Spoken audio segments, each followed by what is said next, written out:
Worldwide, we're looking at approximately 350 million people with diabetes. There's no question that we're in the midst of a diabetes epidemic. Right now, 1 in 3 Medicare dollars is spent in the care of people with diabetes. 1 in 10 total healthcare dollars is spent on people with diabetes. There's no question that this is a major problem. What in particular is the correlation with the diet and diabetes? I'm not going to get into that. Into diet? No.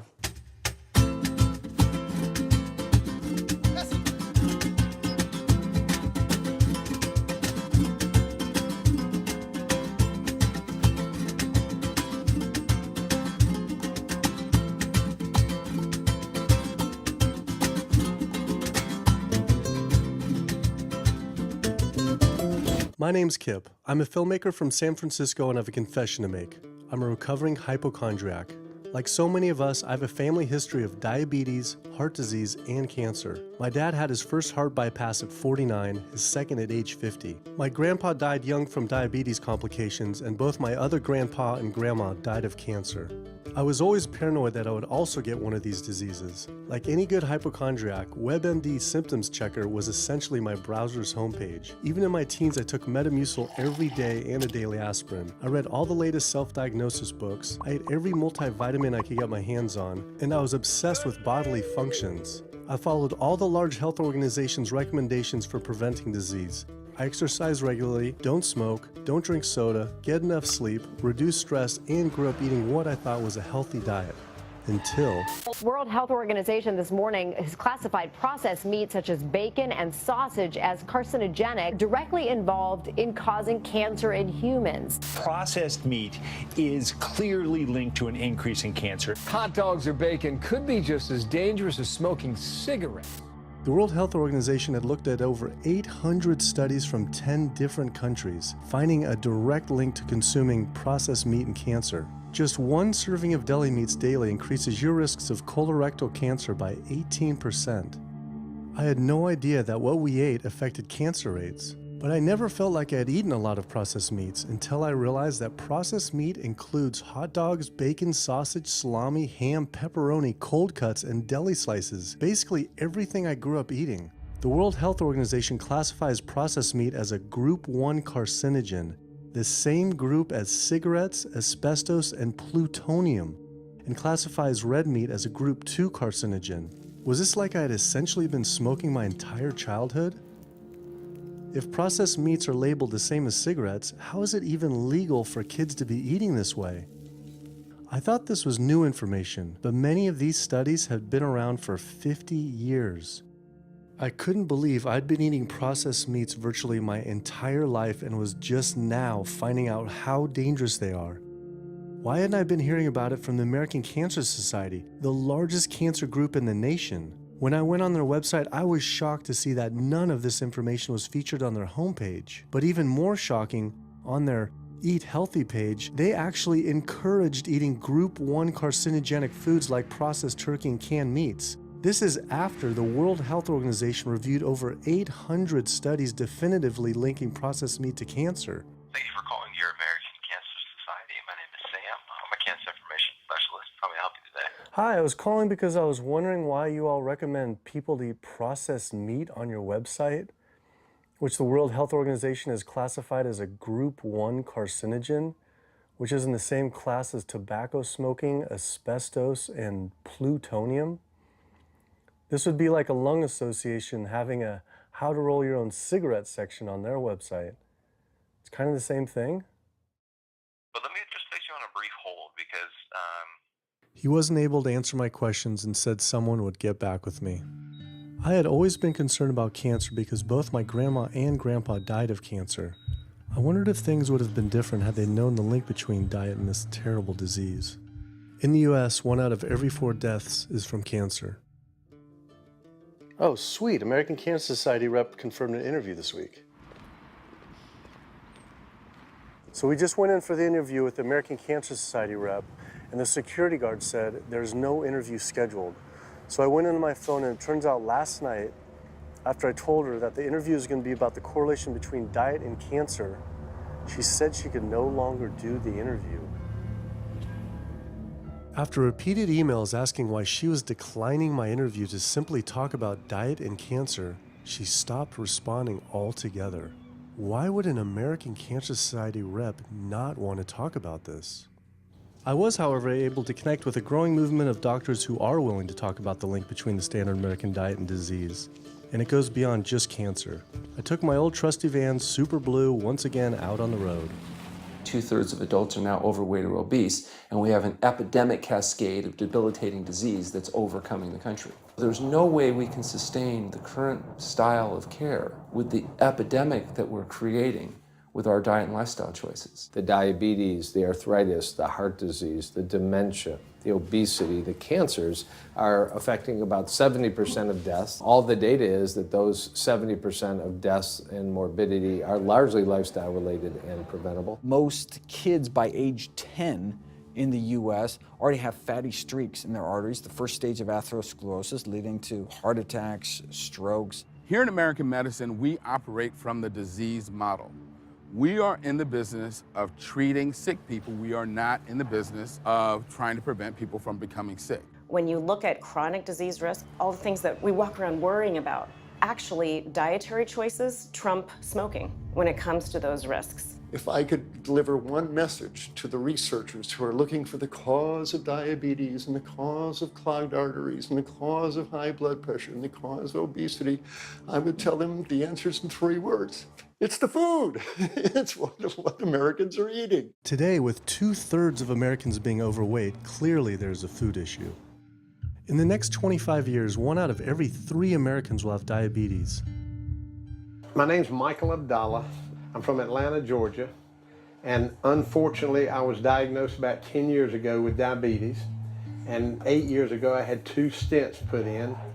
I don't know where to go, I don't know what to do, you're just like out of options and you don't know what to do. You're taking medicine, you listen to this doctor, and the cardiologist says take this, and the endocrinologist says take that, then your general practitioner doctor says you don't know what's going on here. And it's a real challenging thing, and it's something that you don't want to get it. You just don't want to get it. Government and media almost exclusively blame lack of exercise and sugary foods as a cause of diabetes. But I wanted to talk with an actual expert on the role of diet and diabetes. I went to speak with premier physician, diabetes expert, and researcher, Dr. Neil Barnard. What role does sugar play in causing diabetes? It drives me crazy. Diabetes is not and never was caused by eating a high carbohydrate diet, and it's not caused by eating sugar. The cause of diabetes is a diet that builds up the amount of fat into the blood. I'm talking about a typical meat-based, animal-based diet. You can look into the muscle cells of the human body and you find that they're building up tiny particles of fat that's causing insulin resistance. What that means is the sugar that is naturally from the foods that you're eating can't get into the cells where it belongs. It builds up in the blood, and that's diabetes. I had never heard that meat was associated with causing diabetes. We had always been told that sugar or obesity caused it. Renowned weight loss bariatric surgeon Dr. Garth Davis, though, agreed. Everyone thinks that you get diabetic because of carbs. They did a huge study in that EPIC study, 500,000 people. Carbs consumption was inversely related with diabetes. In other words, the more carbs someone ate, the less diabetes they had. But meat was strongly correlated. Get that aha moment. The starches, the carbs are good for you. They're not bad for you. This idea that carbs make you fat is utterly ridiculous. Carbs cannot make you fat in and of themselves. We have storage in our muscles and in our liver for carbs called glycogen. So when we eat carbs, we either store it or we burn it. Now, eat fat, that goes straight to your fat. Your body can't turn those carbs into fat unless you're really overdoing the calories. Obesity, it's a death sentence. You're at much higher risk of getting cancer. You're almost certainly going to get diabetes. I mean, no one wants to fat shame, and we all want everybody to be comfortable with our bodies, but this movement to be comfortable with our bodies has made us comfortable with being sick, and that's a huge problem. I go into the hospital and I look around me, people on dialysis, all these sick people, and just about every disease in there is because of what people are eating. Here's the thing. If I eat a sugary cookie, The sugar lures you in like the Trojan horse, but waiting inside that cookie is a huge load of butter or shortening, and that's what fattens you up, and that's the part that leads to the diabetes. It's the fatty foods, not really so much the sugar. It's not that sugar is good for you. There's no nutrients in it. It's excess calories. But when you eat sugar, you don't get inflammation right away. When you eat sugar, you're not getting plaques forming in your vessels. When you're eating sugar, your body's going to store most of it as glycogen or burn it as calories. And so this focus on sugar has taken all the focus off meat, dairy, eggs, pork, turkey, chicken. People need to understand, you know, if their child gets diabetes, you've just taken 19 years off their lifespan. We're talking life and death. I realized there was so much more about diet and disease that I hadn't ever learned. It felt as if this information had been practically withheld. Processed meat causes cancer. Sugar doesn't cause diabetes. I had doubt about the claims these doctors were making, so I did some searching on my own. Harvard researchers looked at 9 prospective studies finding that just one serving of processed meat per day increased risk of developing diabetes by 51%. The link between eating meat and developing diabetes became undeniable. But when I went on the leading diabetes organization's website, the American Diabetes Association, not only did they not have this information front and center, they were featuring recipes for red and processed meat. And on their recipes for healthy living, they had bacon-wrapped shrimp? What the hell? All right, send an email to American Diabetes Association, see if they'll get back to us. As destructive as diabetes is, it pales in comparison to heart disease. Over 17 million people die every year from cardiovascular disease. It is the leading cause of death around the world. Nearly 1 out of every 3 people will die from this disease. The amount of people who die from cardiovascular disease is the equivalent of 4 jumbo jets crashing every single hour, every single day, every single year. My name is Amy Resnick, and I'm from Swampscott, Massachusetts, a little bit north of Boston. And I recently went to my doctor for asthma because I had a very hard time breathing. And while there, she did some blood work, and one of the tests was C-reactive protein, and on a scale from there was a scale of 1 to 3, 1 being low for cardiac event, 3 being high for cardiac event, and my number was 10.82. What does that mean? That means I am on the road for a heart attack, and she said probably within the next 30 days. 30 days? 30 days, if I'm going the way I was going. I take this for my heart arrhythmia, take this for pain, oxycodone for pain, and lorazepam for stress, cyclobenzaprine for a muscle relaxer, also take Topamax and Prozac, and I also use a CPAP machine to help me breathe, and my asthma has been so bad this past year, I use it during the day as well to get some air. I am tired when I wake up, I'm tired during the day, I take a nap, I'm still tired, I can't breathe, and I know I need to make a change for my health, or else I'm not going to be here for my family. When we speak of heart disease, I would say the role of alcohol is pretty small. The role of sugar is very small too. Smoking is big, but the good news is that most people have quit or never did smoke. The problem with animal-based diet, its contribution to heart disease is huge and it is pervasive. All this expensive imaging, procedures, bypasses, medication, none of which has one solitary single thing to do with the causation of the illness. So you die of a completely benign, foodborne illness that never had its causation treated. When we eat these kind of dead meat bacteria toxins, within minutes, you get this burst of inflammation within your system such that you basically paralyze your arteries. You get this stiffening of the arteries, their inability to relax normally in half. So it's not like decades down the road eating unhealthy, there'll be some damage. No, we're talking damage right then and there within minutes of it going into our mouth. Many people are given the diagnosis of Alzheimer's disease when it's not true Alzheimer's at all. The vast majority of people suffer dementia due to their tiny blood vessels in their brain clogging up up and their nerve cells being shortchanged of oxygenated blood. And guess where that blood vessel dementia comes from? Those little tiny arteries are clogging up from that steady stream of fat, cholesterol, etc. It's really quite clear from the standpoint of cancer and the standpoint of cardiovascular disease that animal protein plays an enormous role. Is chicken better? It's a question of whether you want to be shot or hung. The flesh food that I would eliminate from the American diet would be poultry, would be turkey and chicken. A brilliant advertising campaign has convinced people that, oh, it's white meat, it's healthier. The leading source of sodium in the American diet for adult is chicken. It can be labeled all natural chicken, but be injected with this salt water, I think up to 800 milligrams of sodium. Heterocyclic amines are clear-cut carcinogens, and they can form in any kind of meat as it's heated, as it's cooked. But by far the biggest source is chicken. We sent researchers into fast food and family restaurants. Not only were there carcinogens in every single restaurant, but we found them in every single chicken sample that we took. If somebody brings their family in and they're buying a bucket of chicken, nobody tells them that there are carcinogens. If you're selling carcinogens to people, you've got to warn them that they're in there. But the American Cancer Society encourages people to switch from red and processed meat to chicken. Why would the American Cancer Society tell people to switch from eating one carcinogenic food to another when a Harvard University study showed that men with prostate cancer who eat large amounts of chicken increase their risk of the disease progressing 4 times? The #1 dietary source in America of cholesterol is chicken because of the volume of chicken. You know, chicken's become grilled chicken and organic chicken. It's machismo, but it has nearly as much cholesterol per gram as red beef. So just on sheer volume, it's the #1 source. Yeah, eggs being close behind.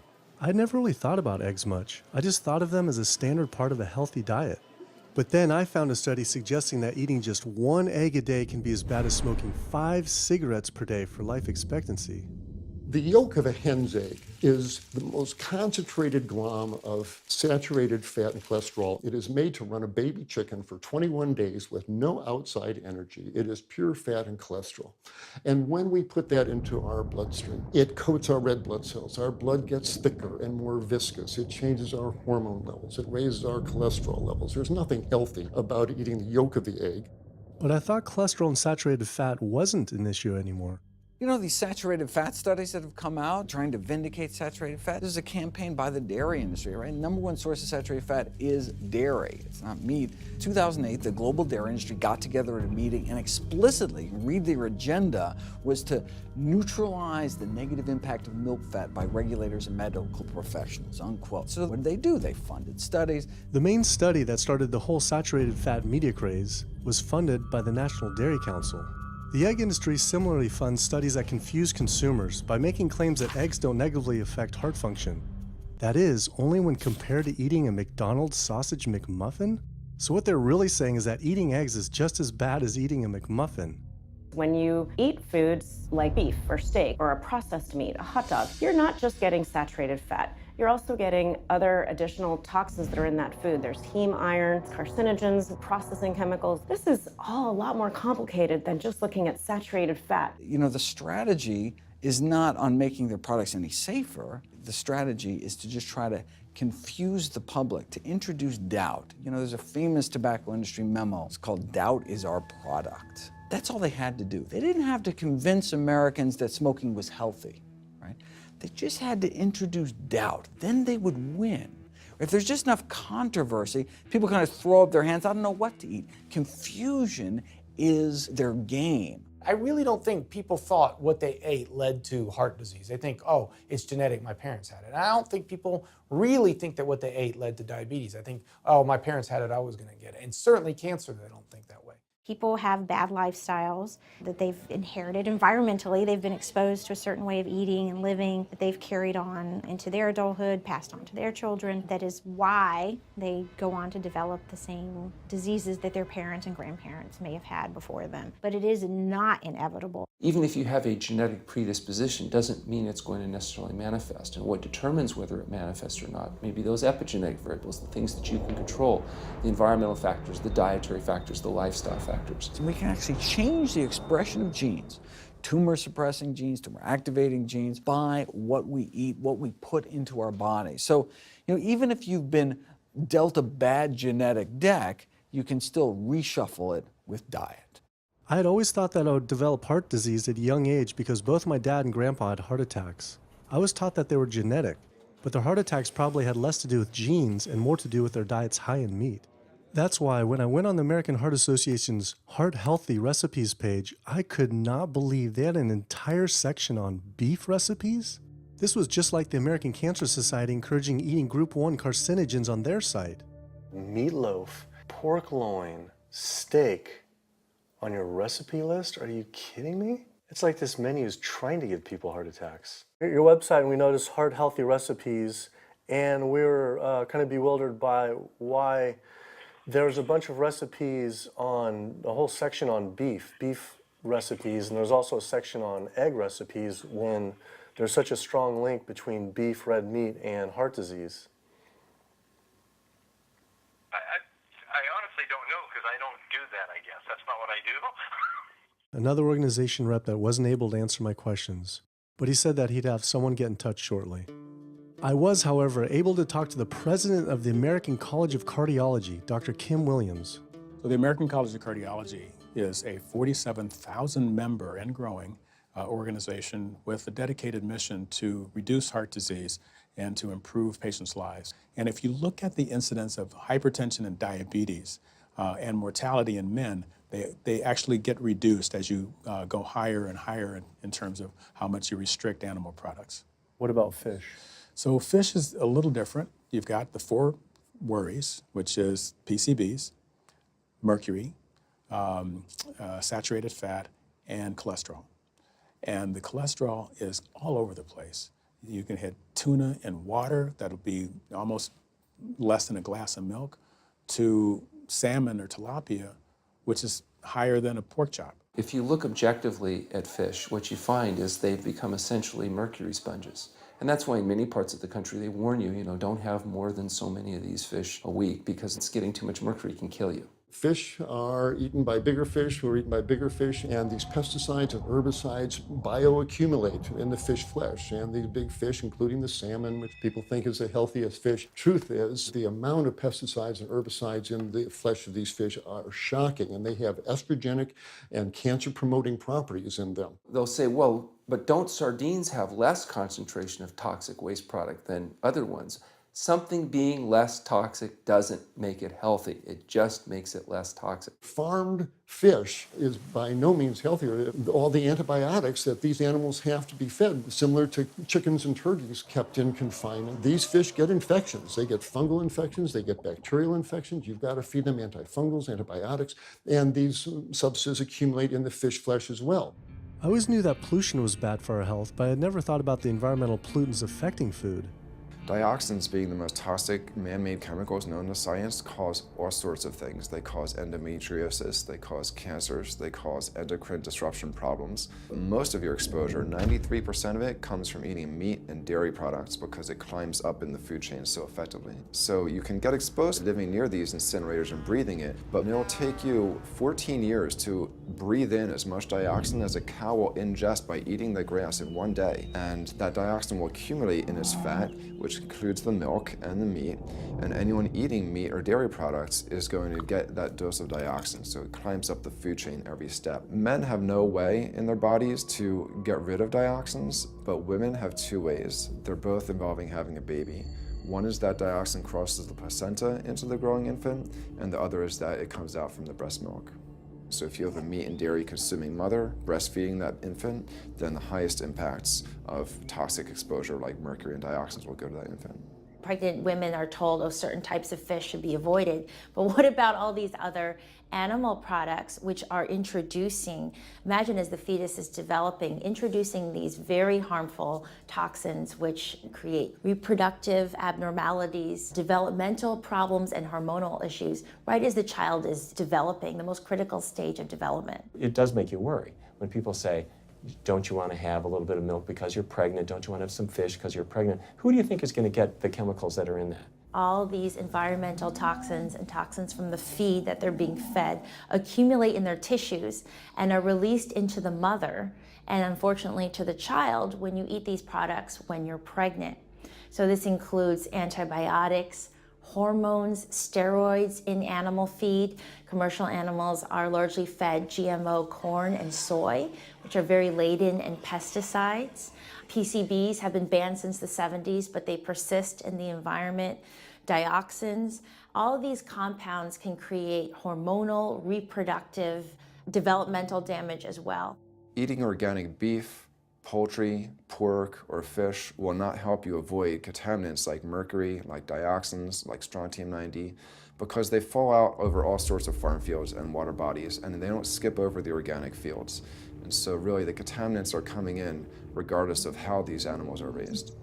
I had always been concerned about the possible health impacts of GMOs, but then found out that most of the world's GMO crops are actually consumed by livestock, with dairy cows consuming the most per animal. This fact, with everything I'd learned about bioaccumulation, made dairy terrifying, especially considering how much cheese I ate in my life. Cheese is an amazing product when you think about it. It's probably one of the single best foods at compromising health that you're going to actually feed to people. Think about it. You've got an animal product, so you've got all the issues of biological concentration. You have a highly processed food product, and not only does it have naturally a lot of saturated fat, but you put a lot of salt into it. There's a strong link between dairy foods and autoimmune diseases, and so that can show itself up as excessive production of mucus and exacerbation of asthma in kids who are prone to that, and even adults. And also there's an association between dairy foods and multiple sclerosis and type 1 diabetes, which is an autoimmune disease, and other rheumatologic problems. Cow's milk is baby calf growth fluid. That's what the stuff is. There's absolutely no child or human on earth who actually needs the milk of a cow any more than they need the milk of a giraffe or a mouse. Most people in the world are lactose intolerant. I mean, that's the normal state of affairs. Why would your body create this enzyme to digest lactose after weaning, after infancy? It doesn't make any sense. 73% of African Americans are lactose intolerant, 95% of Asians, roughly 70% of Native Americans, and about 53% of Hispanic Americans are lactose intolerant. Our government is encouraging Americans of color to eat foods that it knows is going to make them ill. Ultimately, what that boils down to is the government is telling me as an African American to eat food that's going to make me ill for no health benefit so that it will benefit dairy farmers. That's a form of institutionalized racism. Yeah, milk is a risky food for human consumption. As a pediatrician, I see on a daily basis children suffering from conditions that are linked or associated to dairy consumption, such as eczema, acne, constipation, acid reflux, iron deficiency, anemia. Cow's milk protein is the most allergenic food. People say, well, no, I want hormone-free, not injected with bovine growth hormone. But milk is this hormonal fluid, so it's just packed with sex hormones and natural sex steroid hormones like estrogen, progesterone. In fact, doesn't matter if it's conventional milk, doesn't matter if it's organic milk. Milk without hormones, that's an oxymoron. Organic dairy has just as much saturated fat and cholesterol and galactose and all the things that you don't want as conventional dairy. Dairy products in general have a lot of other products associated with it, not the least of which is pus.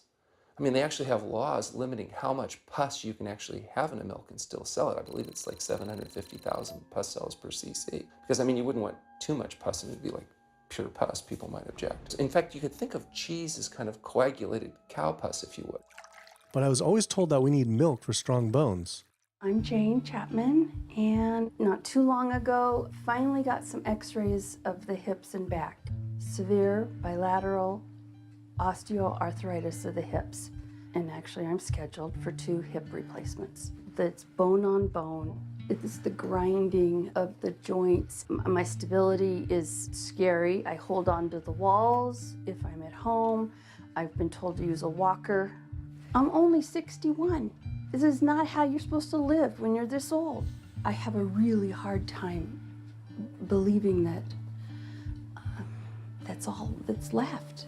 Researchers have studied bone development in kids and whether they get stress fractures and that kind of thing. And the kids who drink the most milk have 0 protection. Milk does not build strong bones. Harvard researchers have looked at a large group of older women. Over an 18-year period, the milk drinkers had 0 protection from fractures. So this old notion that somehow milk is going to build strong bones or protect your bones later in life, it's a myth. People that drink milk have higher rates of hip fractures, have more cancer, and live shorter lives. It turns out that countries with the highest dairy consumption also have the highest rates of osteoporosis, so clearly drinking more milk doesn't protect your bones. Doing more research, I found that dairy was linked to many different types of cancer as well. Just like many of us, I thought that the majority of cancer was due to genes, but only 5 to 10% of cancer is actually genetic.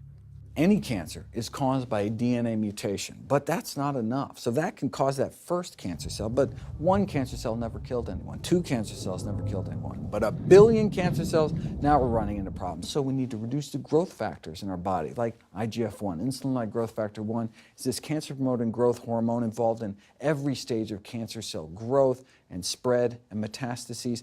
Any animal protein boosts the level of IGF-1. Dairy products increases your risk for various forms of cancer, especially those related to your hormones. So breast cancer, prostate cancer, ovarian cancer. So this is not a product, even in its most pure state, you want to be consuming because it does come with risk. I found out that dairy can increase a man's chance of getting prostate cancer by 34%. And for women who've had breast cancer, just 1 serving of whole dairy a day can increase their chance of dying from the disease 49%, and dying from anything 64%. Why weren't breast cancer sites like Susan G. Komen warning everyone about this? For calling Susan G. Komen, this is Jocelyn. How may I help you? Okay, so we're wondering why you don't have a huge warning about the dangers of consuming dairy on your website when there's a direct link to breast cancer. There was a study published in the Journal of the National Cancer Institute that found out women consuming dairy who has had breast cancer increases their risk of dying of breast cancer 49%. I was wondering why it's not on your website. We cannot answer these types of questions. Once again, another health organization rep saying someone else would have to answer my question. Rather than risk being stood up again, I went straight to the local Susan G. Komen chapter to see if they would answer my questions.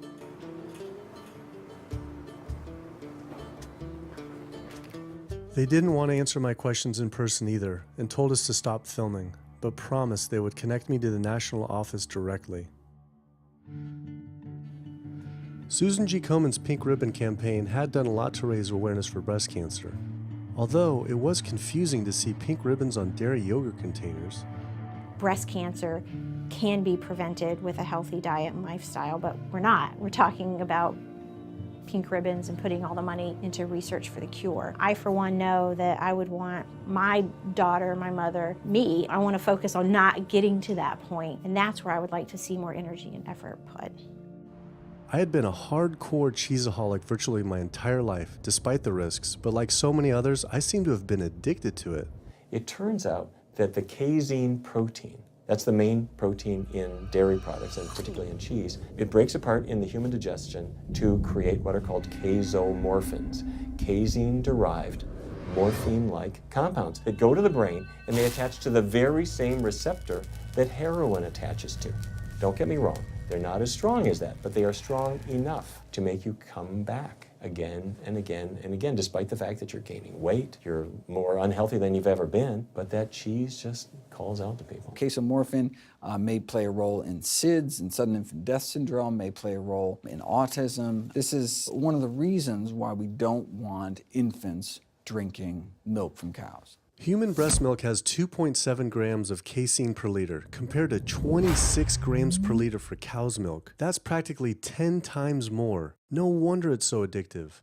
This talk about addiction made me think about all the drugs animals are fed. I went to the headquarters of the Center for Food and Safety, the nation's leading FDA government watchdog group, to see how concerned we need to be about drugs in our food. So that we know of, there are at least 450 different drugs that are administered to animals, either alone or in combination.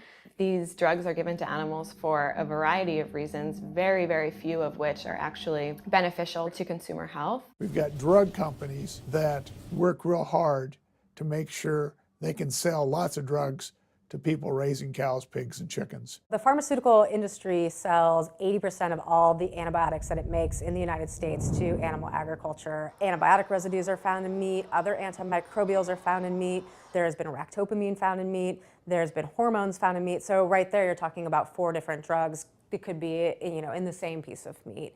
The pharmaceutical company is supposed to show the safety of animal drugs. They're not really testing to see what the impacts of these drugs are on humans. They're really looking to see what the impacts of these drugs are on animals. When we try to get information on some of the health studies and the environmental studies, from federal agencies, we get back page after page of blacked out information because the company claimed confidential business information. Consumers have no idea what is in the products that they consume. So how sick something makes me and how bad it pollutes the environment is a secret for a company.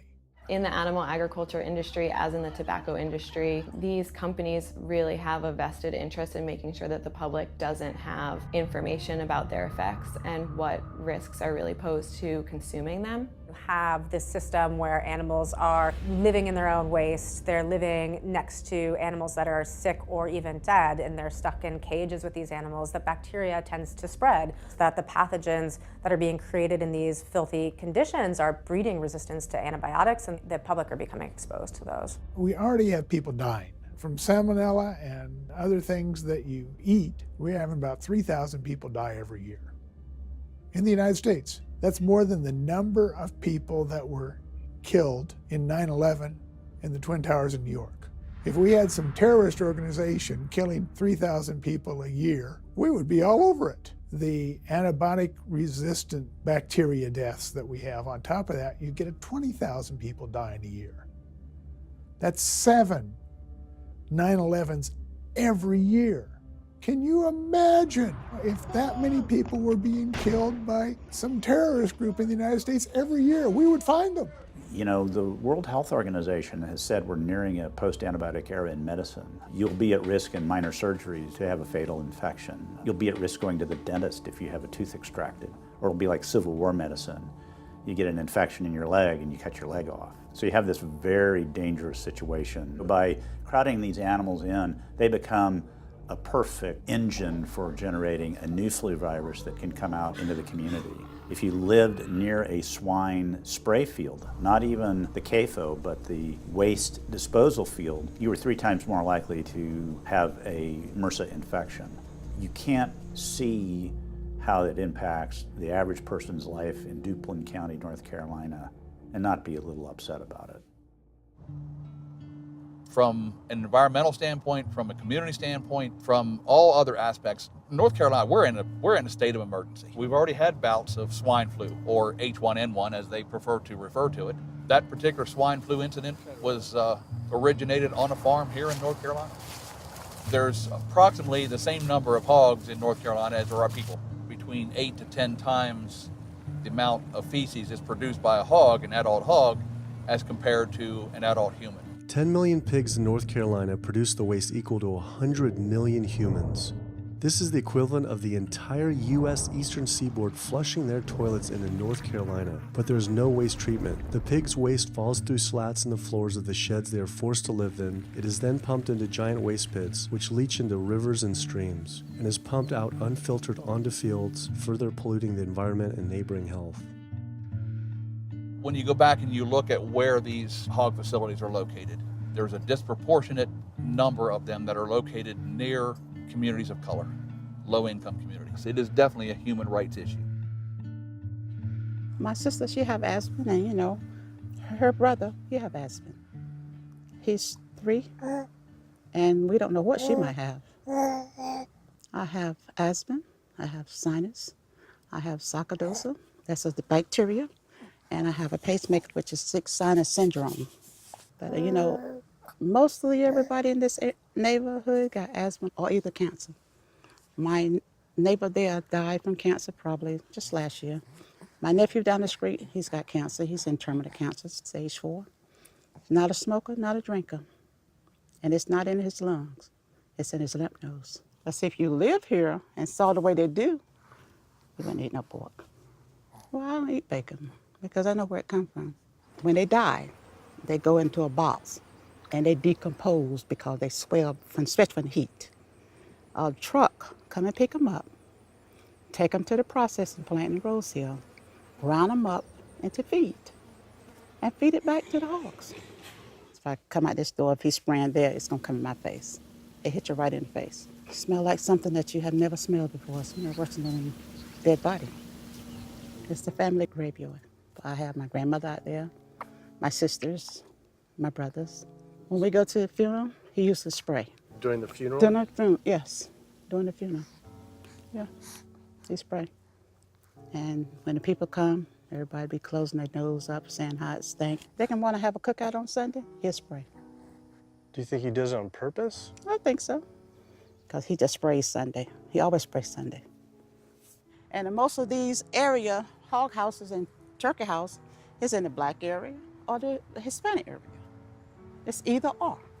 Do you think it's also a civil rights issue? Yes, yes, I do. Yes, I do.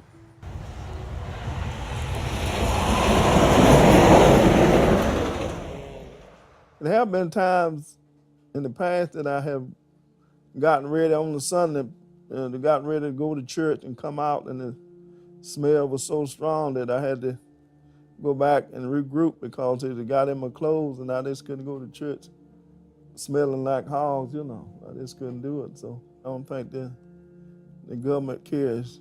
They care more about cooperation than do people, individuals. And they're going to keep on. They're going to put more chickens in this state. This is the feast season. You're in capital of the world right here in North Carolina. My state. Look, there's a blue line stream right here come into my property almost, and the Contentney Creek right here. I've seen that blue line stream now filled with feces and urine from that hog pen, and they can say, well, we feed the world. They're not interested in feeding the world. They're interested in making money. You take the money away from them, they'll let the folks starve.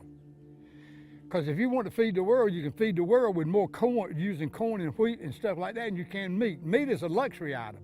When we are doing things that hurt other people, we're wrong. But a lot of good people will sit there and eat bacon knowing that it's causing someone else to be very unhappy. I woke up the next morning to find the Burden River had experienced another massive fish kill from the pollution running off hog farms. Tens of thousands of fish were washing up on shore. All this talk about health, I realized that I was only focused on personal health. But health started to mean so much more to me. It was about health of my family and our communities.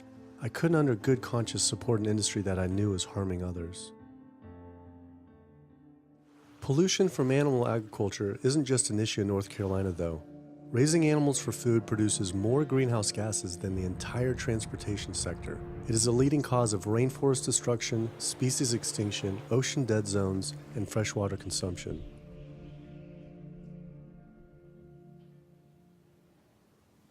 American Diabetes Association actually finally got back, and they agreed to an interview.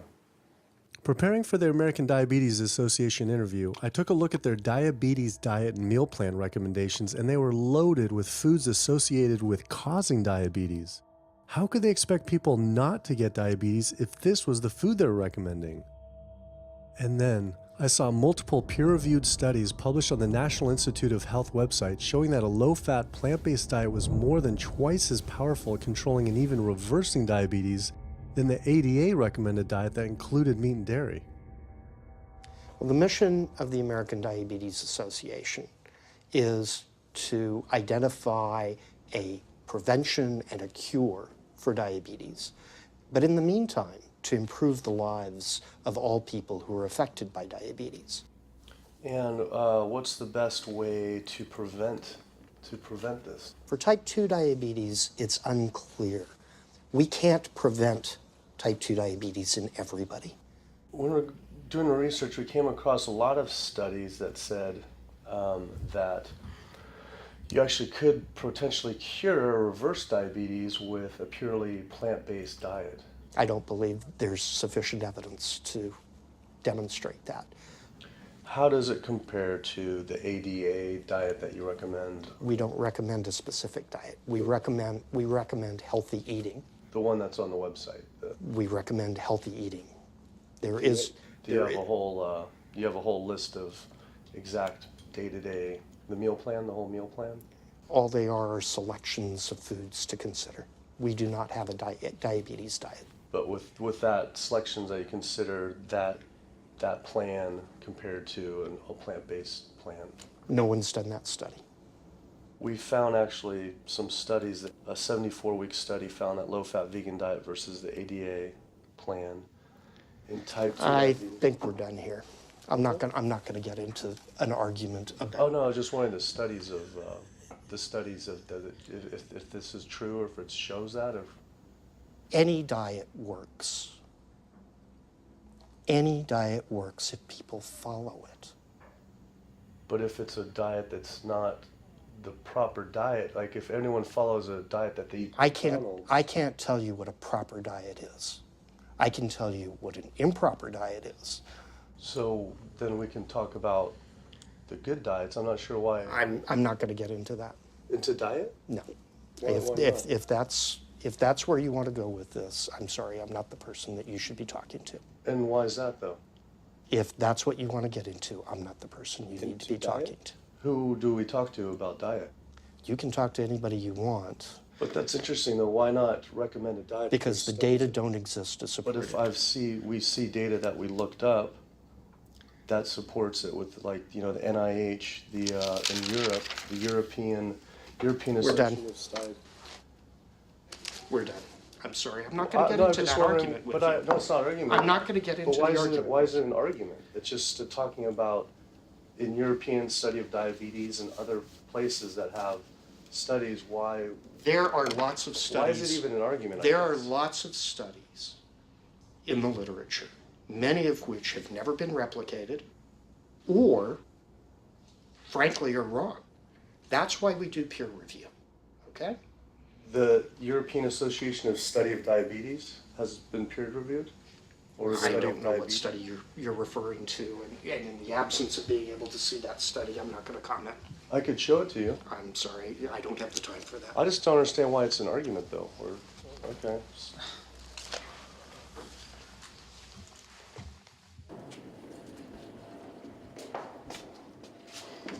That was interesting. What he wanted to talk about was people living longer with diabetes. But once you mention eliminating diabetes or prevention, oh, whoa, now you cross the line. Prevention and cure, whoa, let's not go there. Not only did Dr. Ratner, the chief medical officer of the American Diabetes Association, not want to talk about diet, but the fact that he had such an emotional reaction to my question made it feel I was digging into something that he didn't want uncovered. I had always thought there was no prevention for type 1 diabetes, but then I did research and came across countless studies referencing the link between exposure to dairy at a young age and type 1 diabetes. I mean, this is a food made for baby cows. Cow milk protein gets into the bloodstream, and the body says, hey, this isn't supposed to be in the bloodstream. It makes antibodies to the cow milk protein, which then attack the pancreas and destroy the pancreas. How is this possible that ADA wouldn't have this forefront on their website? Why wouldn't they be warning all parents about this, even if there were only a slight chance? Why were they recommending people to actually eat these foods linked to diabetes? It seemed all of the large health organizations were encouraging people to eat the very foods linked to the diseases they're supposed to be fighting against. American Heart Association promoting beef, American Cancer Society promoting processed meat, pink ribbons on dairy products, and bacon-wrapped shrimp on American Diabetes Association. And then it all came together. What if?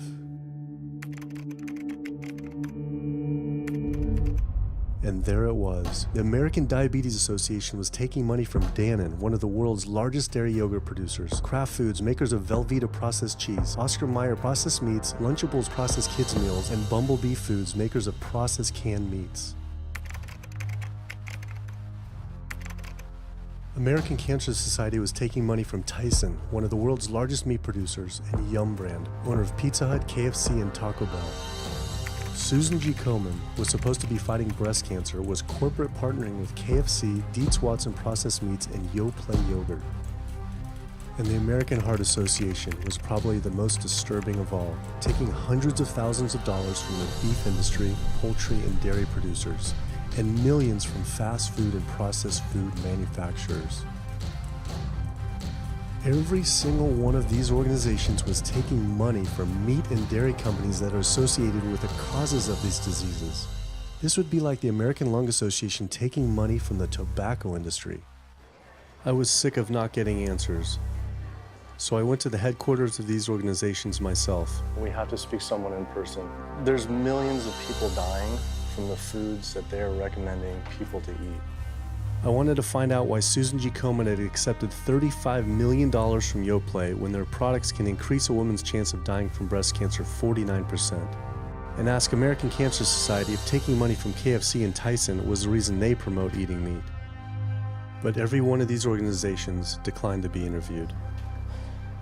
What's really sad is that we cannot trust information from these leading health organizations like the American Heart Association, the American Diabetes Association, because they are taking money from the very industries who are causing the problems that they're supposed to be helping to prevent. So that makes the truth something that you are not going to be hearing, as far as nutrition goes, from these organizations. Well, that would be the end of their funding, that would be the end of their jobs, that would be lawsuits, they would bring the entire catastrophe down upon their heads, and they would essentially disappear as organizations. This one time I got invited to a charity fundraiser for the American Diabetes Association, and I showed up and they had a whole buffet and it was all just animal products. I remember like a big thing of barbecued chicken.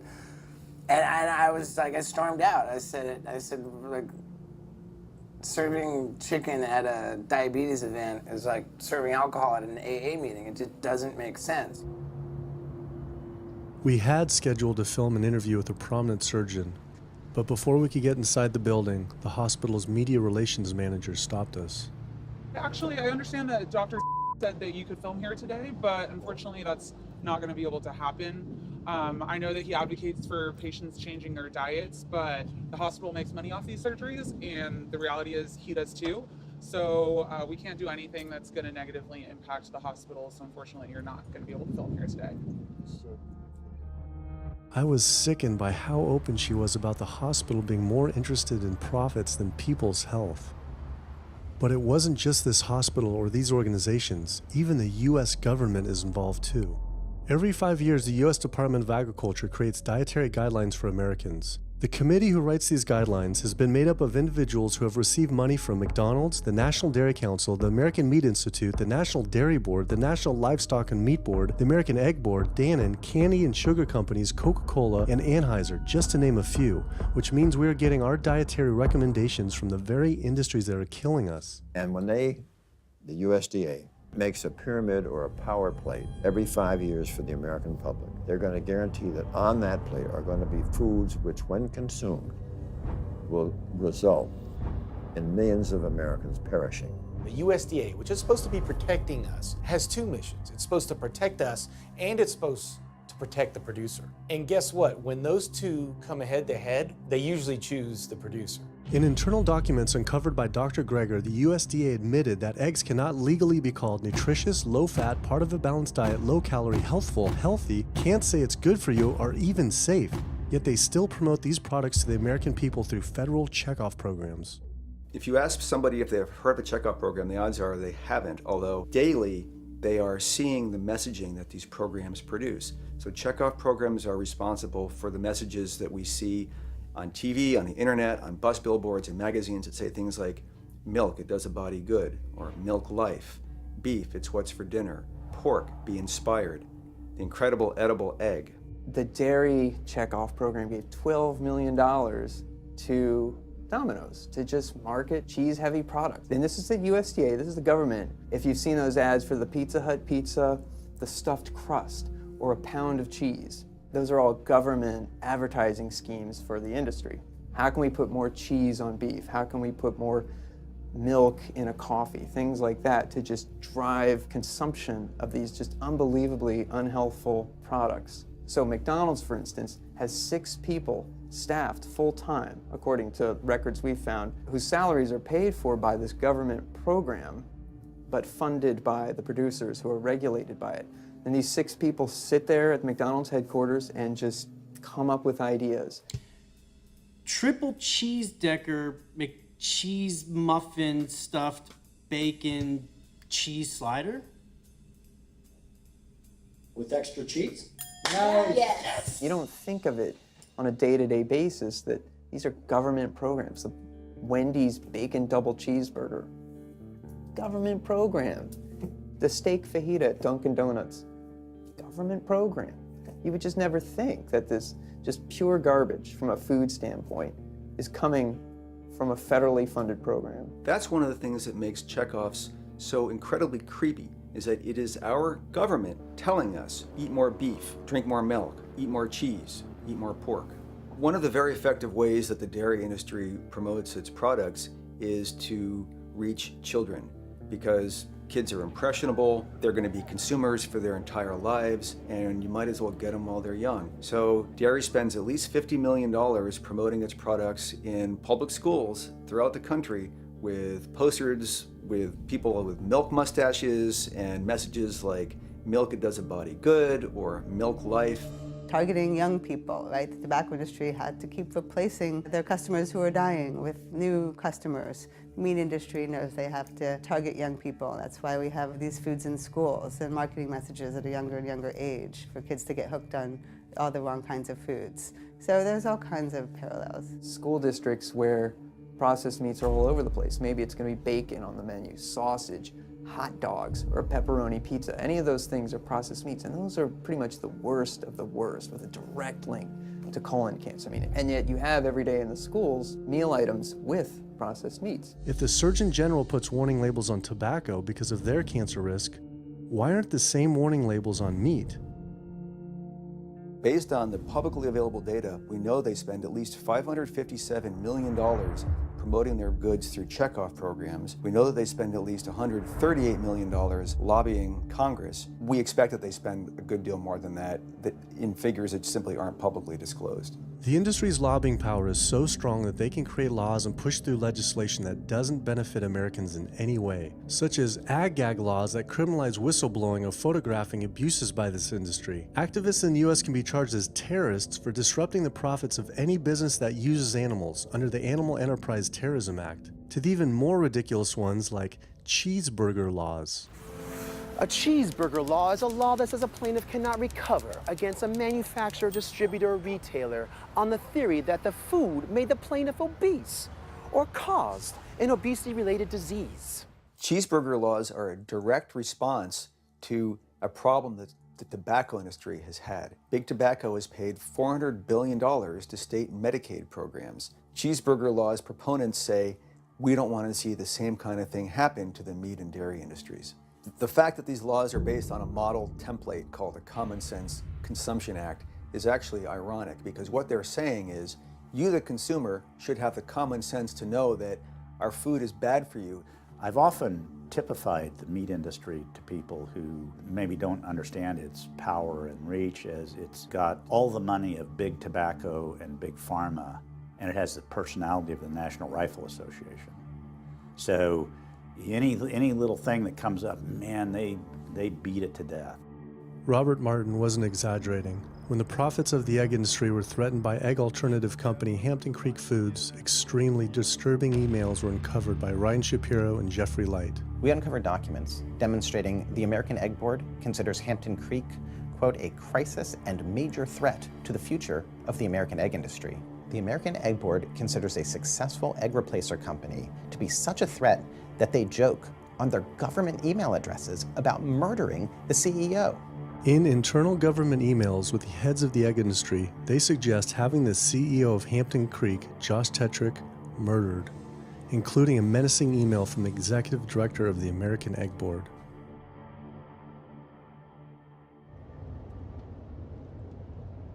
The meat producers don't have to pay for the heart disease or the environmental destruction or any of the other externalities, as economists call them, that their products cause. You know, then there's the whole pharmaceutical aspect of it, and the fact that there's a very strong pharmaceutical industry and lobby that has a huge stake in preserving the status quo. And these chronic diseases, these are the cash cows of the pharmaceutical industry. You have a $5 billion stent industry. Do they ever want to see that go away? We've got a $35 billion statin drug industry. Do they ever want to see that go away? I'm talking about the pharmaceutical industry effectively controls what doctors are told. Most research isn't put into prevention, it's put into the medication that we might use for that particular disease. I'm on 2 different high blood pressure medicines, 6 asthma type medicines, even after 4 years of shots. And then another medicine to help take care of side effects from some of those medicines.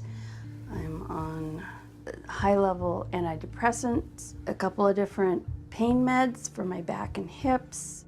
I'm taking about 16 drugs, not counting the insulin in the morning. I take insulin in the morning, insulin at night, you know, 32 to 34 units of insulin. Lantus to be exact.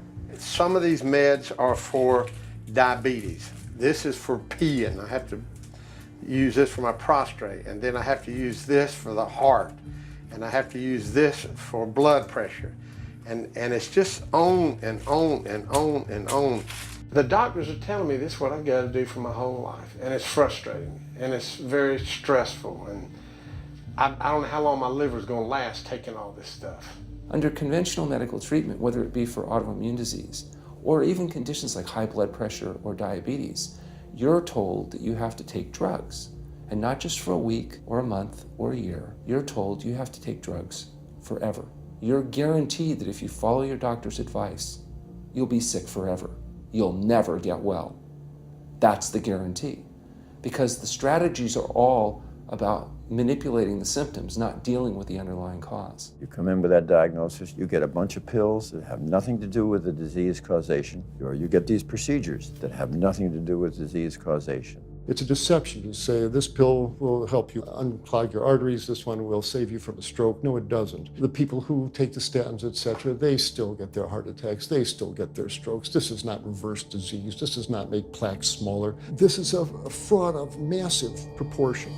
In the US, treating chronic disease such as heart disease, cancer, and diabetes is a $1.5 trillion industry. That's the GDP equivalent of the 10th richest country in the world. I went back and dug deeper into the health organization's funding, and there it was again. These organizations were accepting millions of dollars from pharmaceutical companies that are making billions of dollars from the very same diseases these health groups are supposedly trying to end. It seemed like a major conflict of interest, unless ending these diseases isn't really the goal. The pharmaceutical industry spends more money on lobbying than any other single industry. Just like animal agriculture, they are so powerful they write their own laws that have had activists in prison to silence them. Government's in bed with anyone that gives them the most money, which is the pharmaceutical industry, which is the animal ag industries. Like, they are pumping the government full of money and resources, and in return the government's giving them what they want: subsidies, imprisoning activists that go against them. And I think it's quite telling that these industries are working so hard and spending so much money to criminalize people for simply taking a picture, for simply recording what's going on inside of these facilities and making it known to the public. They're behind walls, they're underground, they're in these secret facilities that no one knows about. But if they did, they would be shocked and outraged. And I think people would not want to think that their pharmaceuticals, that their food are coming from these places. And that's why I think the ag laws are what they are, is because they are trying to silence people into not speaking out and not showing the truth. I finally realized how deep the collusion truly is between government and these industries, and how dangerous it could be to expose them. These concerns intensified after meeting the USDA whistleblower who revealed mad cow disease in the US meat supply. USDA operates like the military. So when I got on TV and that, right away USDA sent out memos to all the veterinarians and food inspectors. If anybody from the media ever contacts you, do not talk to them. Refer them to Washington, D.C., and we will talk to them. So right away, shut up everybody. American public should be very concerned about this, what's going on with USDA. Here in the United States, we have at least 4 cases of mad cow disease, but I'm almost positive there's more cases than that, but the government isn't looking for it. So what you're saying is that there could be already mad cow disease in humans. Right, and I think a lot of it was misdiagnosed. With the Alzheimer's or dementia, it takes several years, you see the progression, but to make it easier, these doctors just sign off on it as dementia or Alzheimer's without actually taking a biopsy of the brain to see if it's that, or is it actually a prion disease like Creutzfeldt-Jakob disease or mad cow disease. Do you think it's safe to eat meat? I personally don't think it's safe to eat it because of the fact how the line speeds are increasing, and also our inspectors are not well trained enough. At the present time, the line speed now is going about 220 cows an hour. That gives you about somewhere around 4 cows per minute, so that's 15 seconds per cow. These dangerous slaughter speeds means that animal waste ends up everywhere. Testing shows 88% of pork chops are contaminated with fecal bacteria, 90% of ground beef, and 95% of chicken breast sample contain animal waste bacteria. There is nothing clean about eating this way. But it just isn't waste, it's also pus-filled infections. You can see there's a bump or some kind of abscess underneath the hide. Most of the time when the hide's pulled off, Either that will open up the abscess and the pus will come out, or if it's deep-seated, when the inspectors are doing their work or the company employees, they might stick their knife into an abscess and it explodes all over the place. I had heard enough. I was utterly disgusted by the corruption, the greed, the disease, and the abuse I was learning about. The very animals we were killing us and the planet. But so many people eat meat and dairy every day of their lives, and we are so concerned about getting enough protein. Do we have to eat meat to get complete protein? Oh my God. You want me to jump off this building, don't you? Well, first of all protein is made by plants. I'll state that again for the record. All protein is initially made by plants, all of it. And it is not necessary to eat animal tissue in order to get protein. Only plants have the ability to actually take nitrogen from the air, break those molecules apart, and incorporate that nitrogen into amino acids and then make protein. Any protein you get from an animal is simply recycled plant protein. If you ate a diet that was calorically adequate, and even things like brown rice and broccoli, and you got enough of it, you'd get enough both quantity and quality of protein. 2,000 calories of brown rice and broccoli is going to be about 80 grams of protein a day, including the essential amino acids that you need in order to maintain optimum health. I mean, grains are loaded with protein.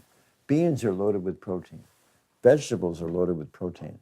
You really want to get your protein from plants because plant proteins have a much more beneficial effect on our physiology. The funny thing about protein is most Americans get about twice the amount they need.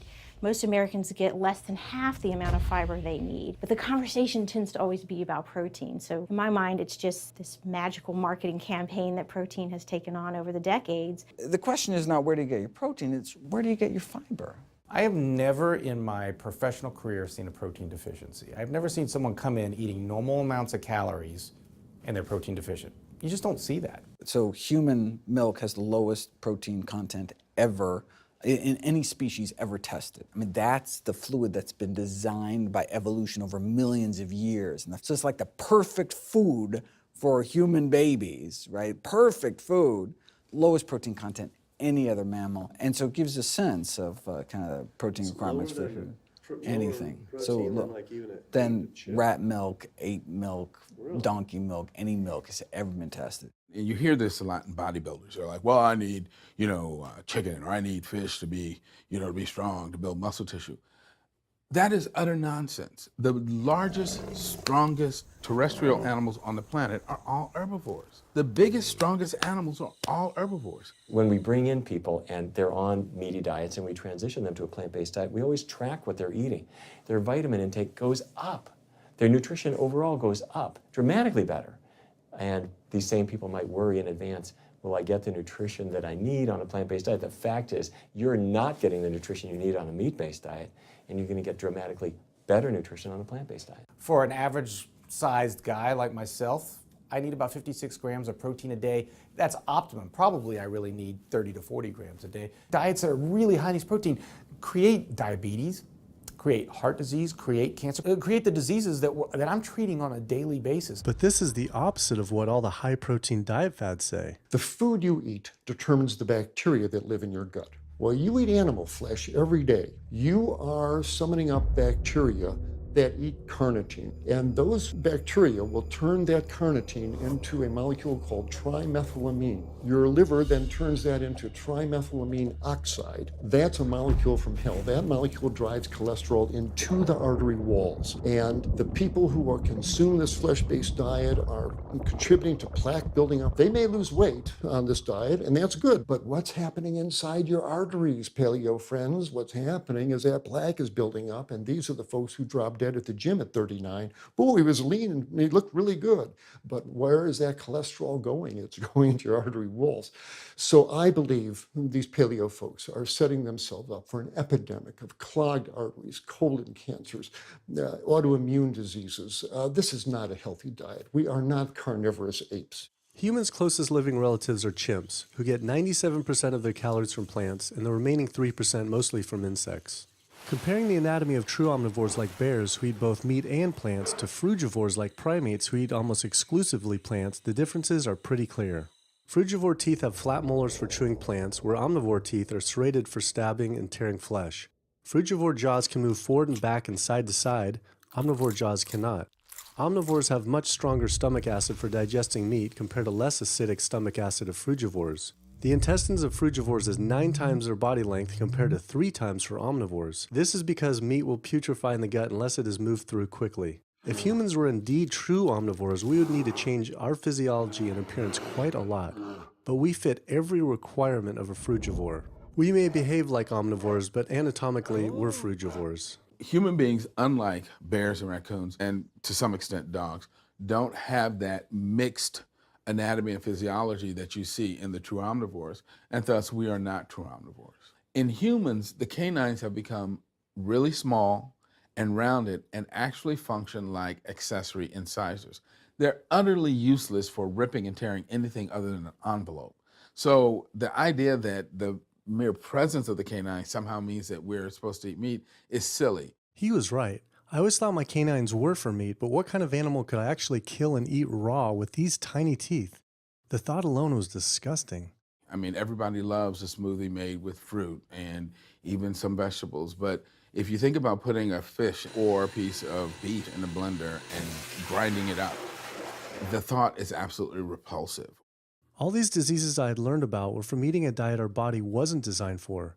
What would happen if we started eating a diet our body actually was designed for? The data is crystal clear that you can stop and reverse heart disease with plant-based diets.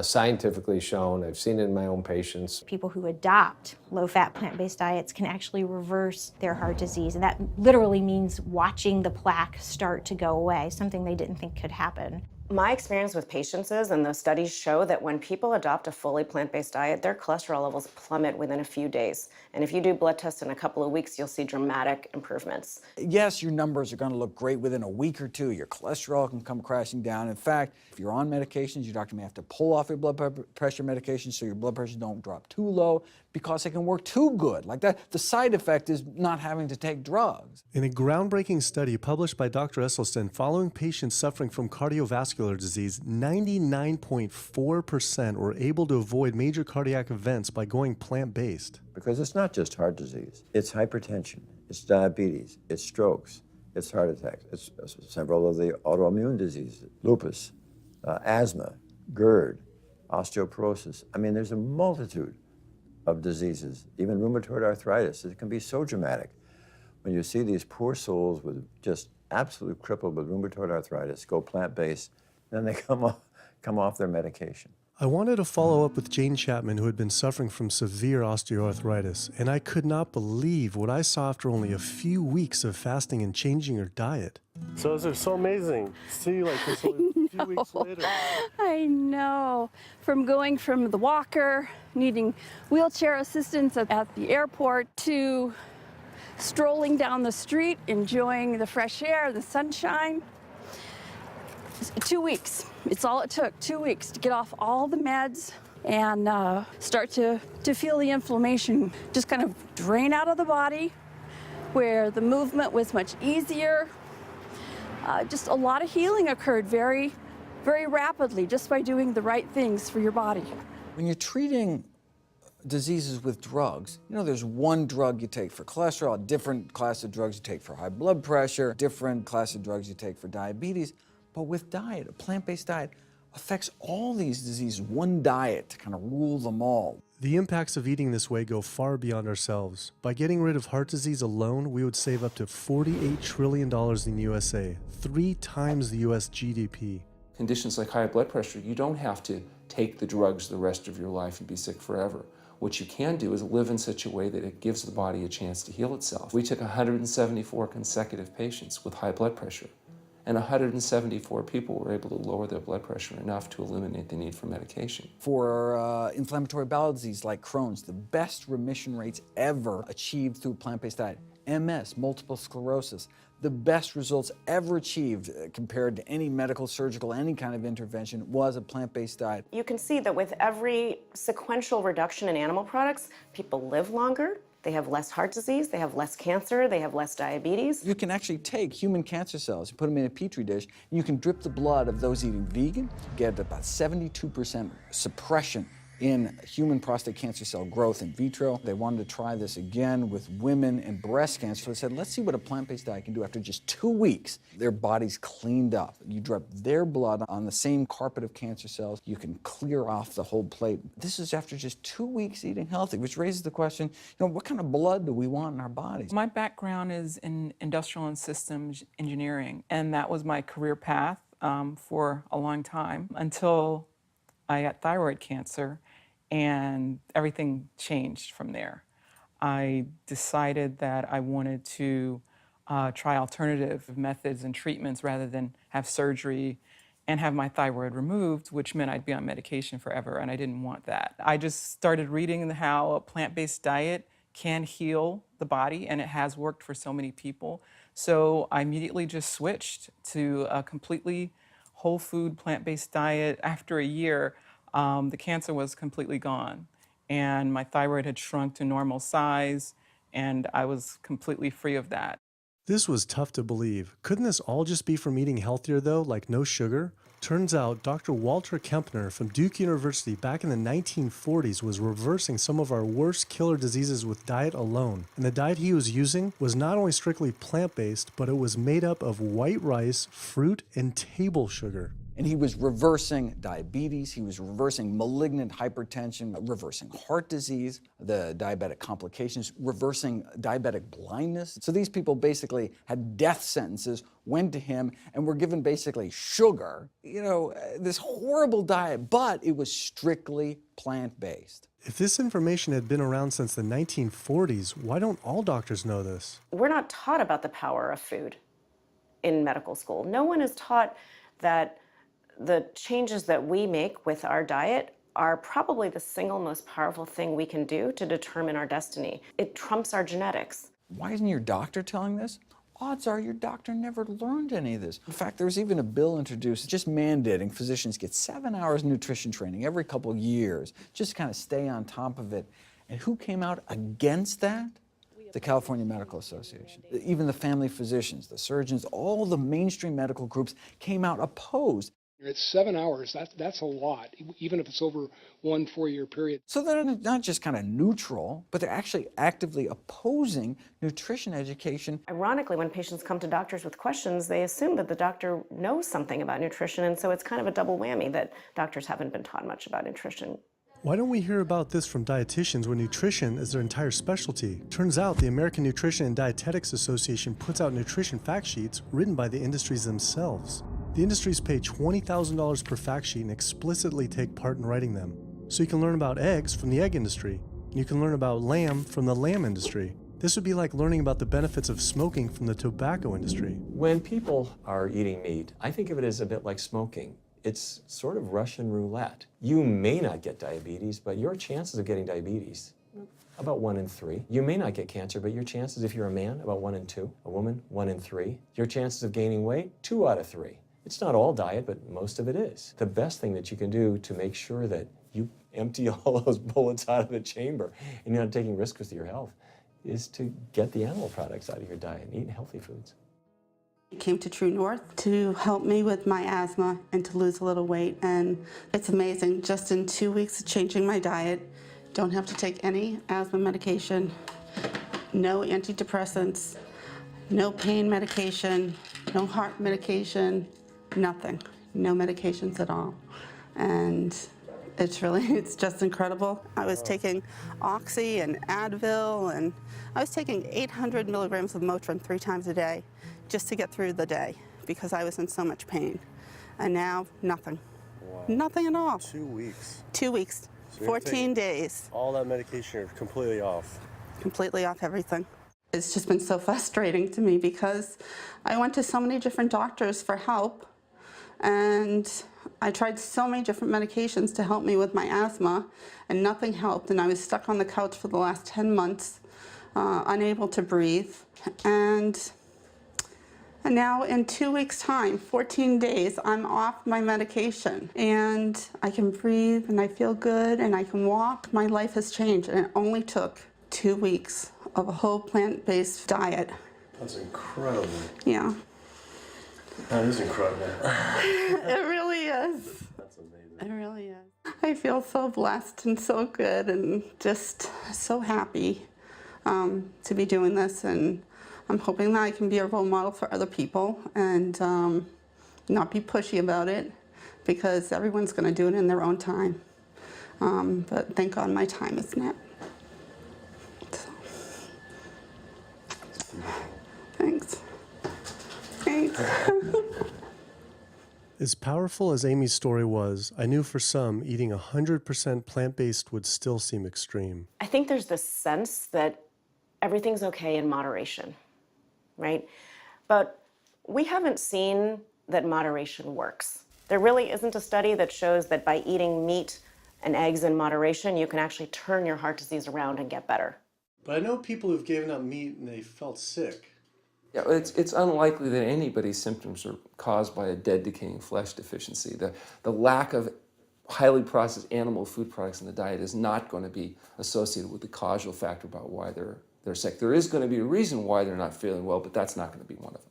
So I've had people go vegan and they come back to me and they're like, I'm hypothyroid and my doctor says I'm hypothyroid because plant-based diet makes you hypothyroid. I'm like, so what does your doctor tell all his meat eaters that are hypothyroid? Boy, what's an animal flesh or dairy that you can't get in plant-based? Cholesterol, heterocyclic amines, E. coli. You know, if you think about it, there is nothing in an animal-based diet that you can't get in healthier form somewhere else. The only other vitamin is vitamin B12. It's not made by plants, not made by animals either, made by little microbes that blanket the earth. So because the way we live in our sanitized world, unless you're eating bacteria-contaminated foods, we need to get a source of B12 from somewhere. And so the healthiest, cheapest, safest source is to get a vitamin B12 fortified food or vitamin B12 supplement, not to get it from meat and dairy. What about people who say they have to eat meat for their blood type or their genes? I mean, it's like I need meat because I'm a Capricorn, or I need meat because I have an A+ blood. I mean, it's like, what do you say? No one has to eat meat. I mean, there's no vitamin, mineral, nutrient that you can't get from non-animal sources. Valentine's Day, I decided to go vegan and give up all meat, which was never in my thoughts in a while, million years, but I've heard so much success from people that are vegan. And so I gave up all animal products whatsoever. I've lost 29 pounds. I've been able to cut my meds in half.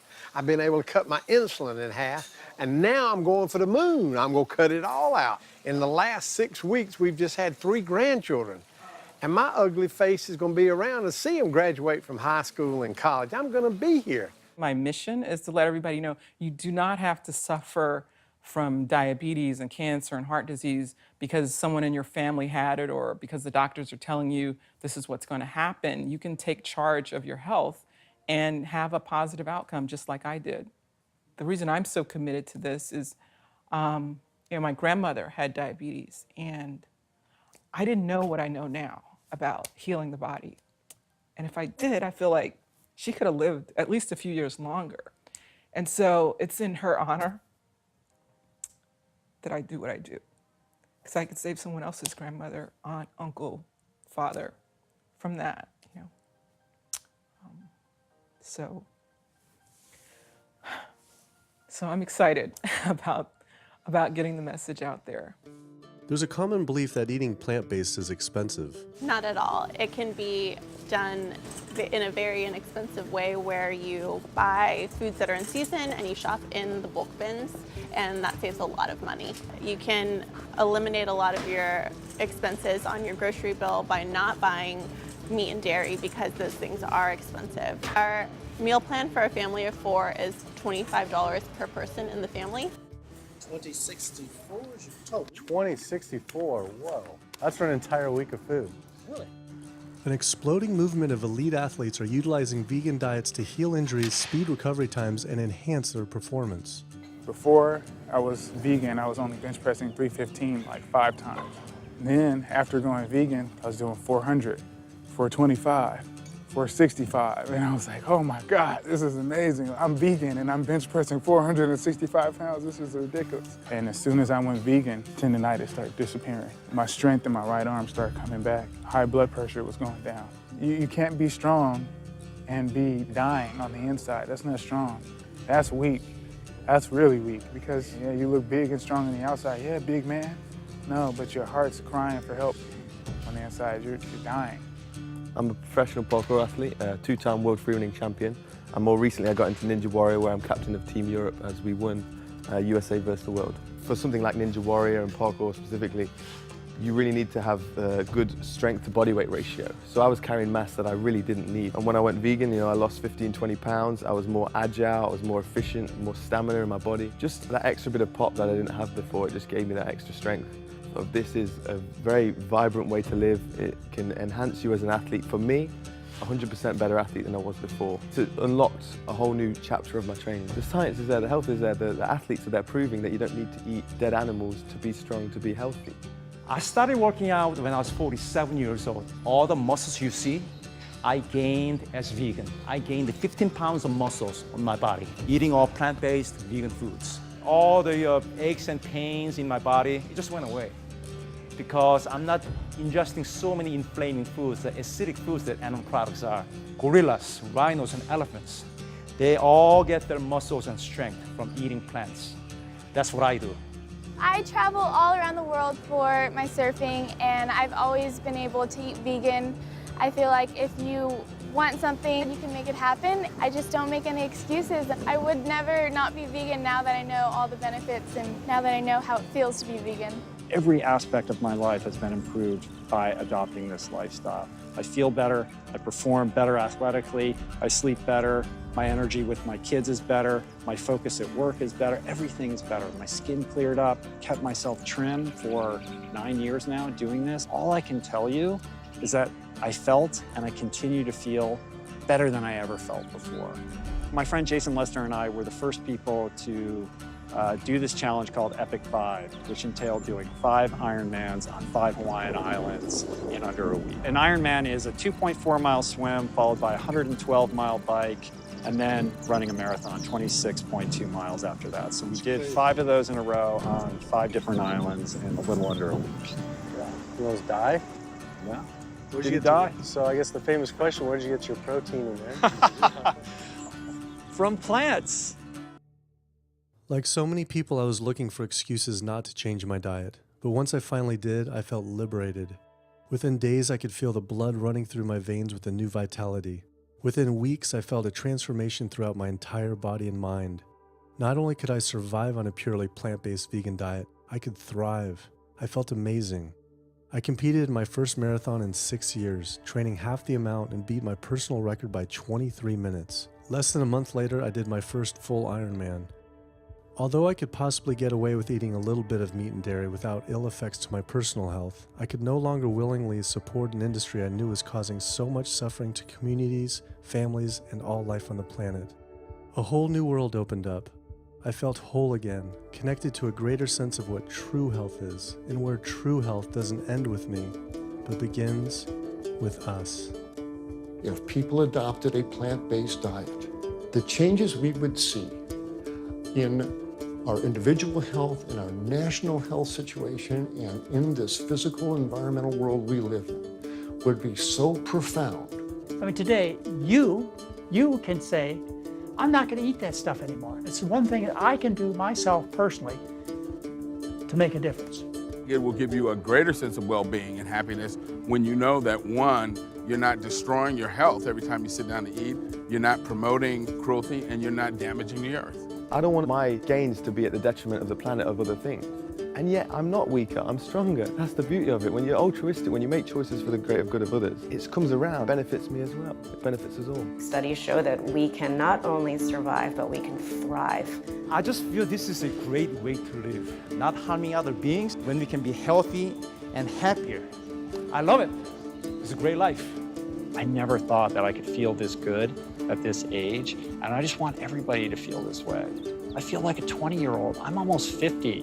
Nothing tastes as good as healthy feels, basically. And so the choices that we make every single day, day in and day out, around our food, has the capacity to bring us true health and optimal wellness, not just individually, but collectively, as a species and for our planet. We're not going to live forever, but while we are alive, we can live well. And for me as a doctor, that's what I want to see. Where there's a will, there is a way. And I believe that.